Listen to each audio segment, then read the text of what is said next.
And today we end in Mexico. The cartel-controlled city of Culiacan stands at a breaking point. Rival factions of the deadly Sinaloa cartel have turned the city streets into a battleground.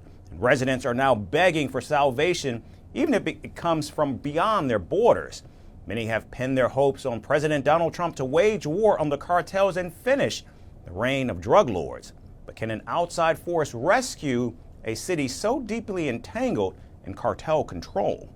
Our final report explores further.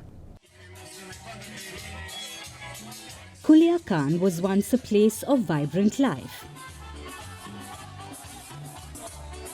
Now it wakes to fear. Streets echo with the sounds of violence. And each day begins with uncertainty. Even phones light up with warnings of violence. This is the capital of Mexico's Sinaloa state, a city turned battleground. Culiacan is no longer what it used to be. The limits have been exceeded. Never before have we seen so many people dead. For 6 months, violence has suffocated the city. The Sinaloa cartel, once united, now fights itself after a sudden power struggle split the empire. I ask my God that all this may be over, that there may be a settlement, that they may reach an agreement. Why are they killing each other, as if they had no faith in life? As the cartel rivalry continues, the unwritten pact to protect civilians is broken, and innocent lives hang in the crossfire.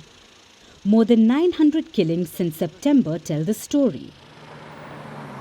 Carjackings and kidnappings shadow daily life. Roadblocks appear without warning, manned by armed men scanning phones for rival connections. When I go out in the streets, I entrust myself to God because of the way things are right now.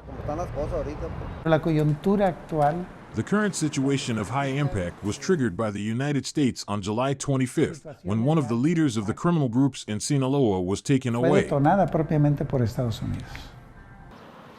As streets bear the weight of abandoned bodies, families continue their lookout in silence, too afraid to speak out. In the chaos, churches have become sanctuaries for the grieving. Walls plastered with faces of the missing tell stories of heartbreak. Never before have so many people vanished without a word. However, across the border, pressure from US President Donald Trump looms over the city, who has reignited the fight against the cartels and threatened to deploy special forces to eradicate the drug cartels. We are going to unleash holy hell on the cartels. Enough is enough. We are securing our border, and the cartels are on notice. There is an important part that they must play in their country. What's the final distribution on the streets?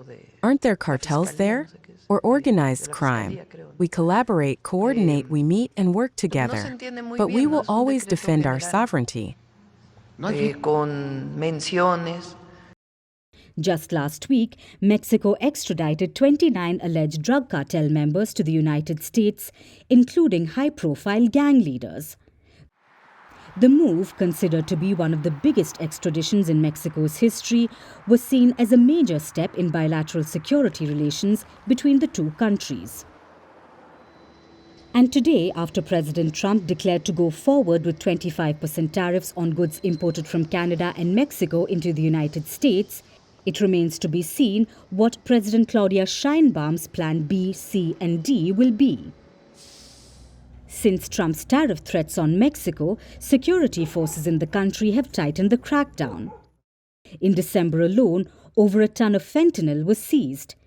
In February, more than 100 synthetic drug labs were destroyed. Yet the cartels endure. And even though daily crackdowns weaken the factions, their roots run deep. Hope flickers beneath the violence, but fear remains the city's constant companion. The government, the help from the United States, the help from Europe, international, whoever can help us if our government cannot. then we have to lower our heads and be humble and ask for help. Because the truth is that it is overwhelming, and we do need someone to support us and resolve the situation. But as fear tightens its grip on every street corner, one question lingers. Will Kulia Khan ever wake from this nightmare, or is the worst still to come?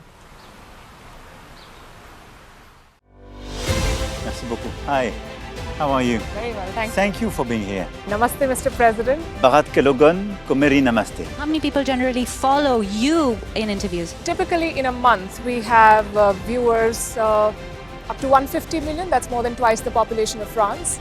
And in the last 2 years, we had 3 billion viewers. So I say, Laurent, this is your chance to be famous. You're on first post.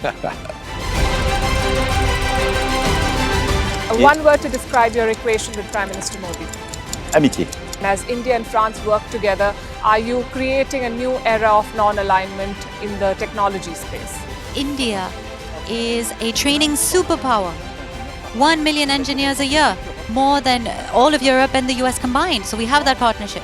We have a partnership on the environment and the economy. We also have civilian nuclear programs, and that is something we've developed far beyond the France-India relationship.